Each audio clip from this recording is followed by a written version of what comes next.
Assalamualaikum warahmatullahi wabarakatuh. Alhamdulillah, salatu wassalamu ala rasulillah. Puji syukur kepada Allah, sallallahu alaihi wasallam Rasulullah. Alhamdulillah, pada kesempatan berbahagia ini kita akan membahas kajian tafsir ya. Tafsir kita merujuk kepada tafsir Juz Amma karangan Syekh Al-Utsaimin, salah seorang ulama besar yang beliau menafsirkan, menulis salah satu kitabnya adalah tafsir Juz Amma. Pada kesempatan ini kita akan membahas tentang tafsir surat Al-Fatihah. Surat Al-Fatihah. Al-Fatihah berasal dari kata Fataha. Fatihah artinya pembukaan. Maka surat Al-Fatihah artinya adalah surat pembukaan. Mengapa disebut surat pembukaan? Karena ia adalah surat yang paling mula diturunkan secara sempurna. Nah, mengenai surat ini para ulama menyebut bahwa surat ini mengandung tema-tema. Jadi dalam surat Al-Baqarah itu mulai dari Bismillahirrahmanirrahim sampai Waladdallin itu mengandung tema-tema. Tema atau pokok-pokok bahasan. Pokok-pokok bahasan umum yang ada dalam seluruh kandungan Al-Quran. Jadi tema-tema dalam surat Al-Fatihah itu dia terkandung di dalam surat Al-Fatihah. Apa tema-tema itu? Pertama, berkenaan dengan tauhid. Nah, dalam surat Al-Fatihah itu ada tema yang berkenaan dengan tauhid. Apa contoh yang berkenaan dengan tauhid itu? Ya, Bismillah, dengan nama Allah. Itu menunjukkan kita melakukan sesuatu dengan nama Allah. Nama Allah itu menunjukkan kita mengakui bahwanya Tuhan hanya Allah. Kemudian ada lagi berkenaan dengan hukum. Dalam Al-Fatihah itu juga bicara tentang hukum. Kemudian yang kedua, temanya tentang pahala. Maliki yaumiddin, Allah yang menguasai hari. Di situ ada unsur-unsur pembalasan pahala. Perbuatan baik dibalas baik, perbuatan buruk dibalas buruk. Maliki yaumiddin. Kemudian ada jalan-jalan Bani Adam. Ada jalan jalan-jalan Bani Adam, ada jalan lurus Siratal Mustaqim. Kemudian ada jalan yang jalannya ada jalan lurus, ada 3 jalan. Jalan lurus itu yang kita minta kepada Allah, jangan jalan yang dimurkai, jangan jalan yang dimurkai. Kemudian ada jalan sesat. Nah, kita terhindar dari itu, tapi kita berada di jalan yang lurus. Apa makna jalan yang lurus? Nanti tentu kita bahas dan sebagainya. Oleh sebab itu surat ini dinamakan dengan Ummul Quran. Ummu, apa arti ummu? Ibu. Ibu artinya seluruh isi Al-Quran dia kembali kepada ibunya. Apa ibunya? Al-Fatihah. Kenapa dinamakan dengan Ummul Quran? Karena dia dikembalikan, karena ummu itu adalah induk, adalah tempat kembalinya segala sesuatu. Surat ini juga memiliki keistimewaan. Nah, minimal ada 2 keistimewaan surat Al-Fatihah. Nah, tadi namanya ya, ada nama Al-Fatihah itu nama Fatihah, ada orang menyebut Ummul Quran. Fatihah, kenapa disebut Fatihah? Karena dia di pembukaan Kemudian kenapa disebut Ummul Quran? Dia tempat kembalinya seluruh makna yang ada dalam Al-Quran kepada Al-Fatihah. Nah, apa keistimewaan Al-Fatihahnya? Minimal ada dua yang dalam tafsir kitab ini. Yang pertama adalah menjadi rukun dalam sholat. Nah itu. Jadi Al-Fatihah itulah satu-satunya surat dalam Al-Quran yang menjadi rukun sholat. Kalau bacaan sesudah Al-Fatihah bukan rukun. Kalau kita tidak baca Qul a'udzu kan ada sudah baca Al-Fatihah kan? Qul a'udzu binnas, itu bukan apa itu rukun? Sesuatu yang wajib dikerjakan, menjadi unsur pokok dalam salat yang tidak boleh ditinggal. Kalau tinggal rukun tidak sah Nah, satu-satunya ayat yang menjadi rukun dari dalam salat adalah surat Al-Fatihah. Nah, karena dia rukun dalam salat,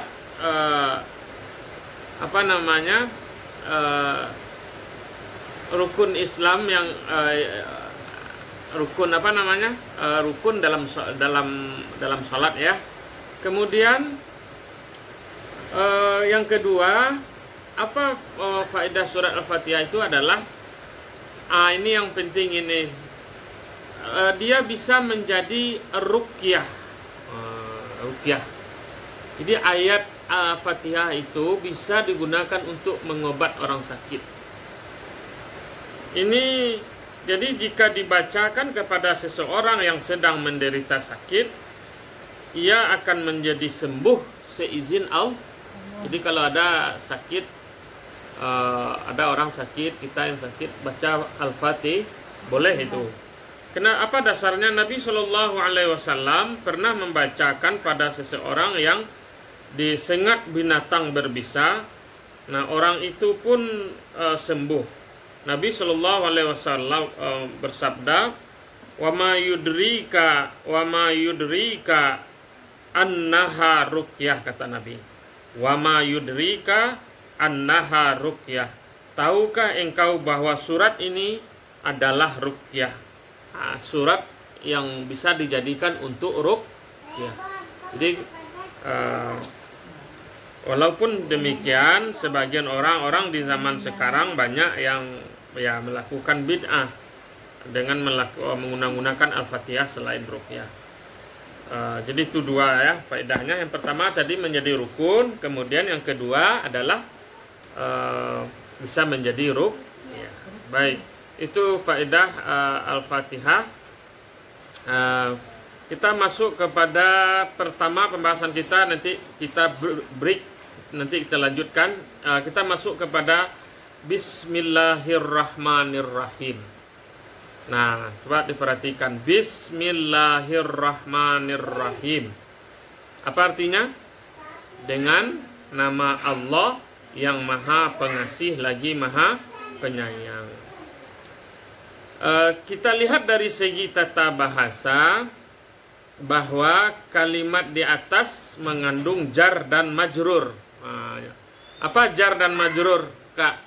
Ada huruf jar bi, ada ismi, dengan nama, ada jar dan majrur, yaitu berkaitan dengan sesuatu yang dihilangkan. Sesuatu yang dihilangkan adalah kata kerja yang diakhirkan memiliki kesesuaian. Jadi di sini ada kata kerja sebenarnya, Kak. Bismillah, dengan nama Allah. Apa kata kerjanya? Dengan nama Allah. Apa kata kerjanya?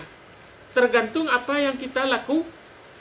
Kalau kita membaca Al-Quran, Bismillah, dengan nama Allah, aku memulai membaca Al-Quran. Jadi kata kerjanya apa? Membaca Al-Quran. Kalau kita mau makan, Bismillah, artinya dengan nama Allah aku makan. Nah, itu kata kerja yang dihilangkan di sana. Itu Bismillah itu artinya. Atau kita mau belajar, Bismillah, dengan nama Allah aku mulai belajar. Jadi Bismillah itu dia adalah mengandung, memiliki dia menyembunyikan kata kerja sesudahnya. Nah, Apa kira-kira maknanya di sini kata kerja itu di bagian akhir, karena ada dua faedah. Pertama, bertabarruk. Tabarruk. Pokoknya kalau kita mau makan, baca bismillah. Bismillah, saya mulai makan. Apa faedahnya? Pertama adalah bertabarruk. Apa bertabarruk? Bertabarruk itu minta keberkahan, atau tabarruk itu minta berkah.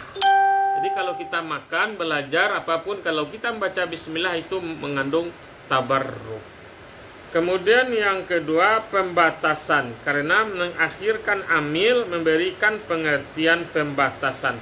Seakan-akan kita mengatakan, aku tidak makan dengan nama seseorang karena bertabarruk kepadanya. Ketika kita membaca bismillah dengan nama Allah, aku mulai makan, maka pada waktu itu kita mengatakan bahwa saya makan ini hanyalah karena minta berkah dari Allah, tidak dari yang lain. Jadi ada pembatasan. Jadi itu dua faedah kata-kata bismillah. Nah, sekarang kata Ar-Rahman, kata Allah ya. Ala ismillah, kata Allah. Allah adalah nama Rabb alam semesta dan tidak ada selainnya dinamakan dengan nama itu. Dia adalah asal semua nama, oleh karena itu nama-nama mengikuti. Jadi Allah adalah nama asal dari Allah, dari semua nama-nama Asmaul Husna. Nah, Ar-Rahman jadi adalah artinya maha pengasih. Dengan kata lain, yang memiliki rahmat yang sangat luas. Apa arti Ar-Rahman? Allah maha pengasih. Allah maha pengasih. Maha pengasih artinya Allah memiliki rahmat yang sangat luas. Dari mana kita mengatakan Rahman itu Allah maha sangat luas? Karena setimbangannya fa'lan itu menunjukkan keluasan. Rahman, fa'lan, kalau ada kalimat yang kata-katanya fa'lan, Rahman itu menunjukkan keluasan. Jadi Rahman itu artinya kasih sayang Allah yang maha luas. Jadi dengan nama Allah saya mulai belajar. Kalau belajar, saya mulai makan, saya mulai sesuatu, saya mulai melakukan sesuatu dengan Allah yang akan rahmatnya sangat luas. Nah, itu yang ada dalam hati kita. Jadi kalau mau belajar, nanti diberi rahmat kita dengan pelajarannya. Kalau makan, kita dikasih kita keberkahan makannya. Itu Bismillahirrahmanirrahim. Jadi Ar-Rahman itu memiliki makna keluasan. Rahmat Allah yang maha luas akan diberikan kepada kita. Kemudian Ar-Rahim artinya adalah maha penyayang. Dengan kata lain, yang menyampaikan kepada rahmat bagi siapa yang dikehendaki dari para hamba. Oleh sebab itu, datang dengan wazan fa'il. Rahim, beda rahim ya. Kalau rahim timbangannya fa'il. Menunjukkan kepada terlaksananya suatu kerja. Di sini rahmat adalah sifatnya yang diturunkan oleh Ar-Rahman yang maha pengasih, dan rahmat adalah perbuatannya. Dengan kata lain, menyampaikan rahmat pada pihak yang dirahmati ditunjukkan oleh Ar-Rahim yang maha penyayang. Nah, kira-kira itu dulu, nanti kita lanjutkan. Terima kasih.